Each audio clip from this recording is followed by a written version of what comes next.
Hello guys and welcome. It's Engineering Rebel, and in this video I'm going to show you guys how to restore these rusty hex bolts. Now you can see how it's rusty and it's dirty and the paint in general isn't in good condition, so I'm going to be using this wire wheel to restore them.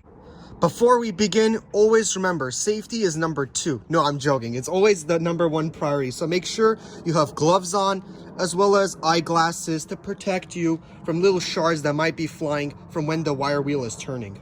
And always be sure to hold the bolt from the tip. So as easy as it might seem, all you have to do is just switch it on and then just grind the bolts. You don't want to push too hard so it grinds the bolt, but not too light so it doesn't make a difference. You just want to give it enough force so it can clean the surface. So when cleaning one side, you just want to turn the bolt and then do the other side. So side by side.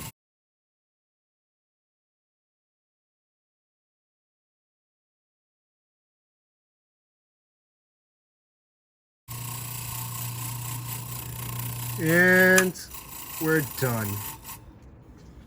Wow, look at how that looks. Well, to the left is one that's not been restored, and to the right is one that has been, and look at the difference. It's just night and day. Thank you guys for watching. I hope you found this video very informative. More videos are to come, and I'll see you guys in the next one.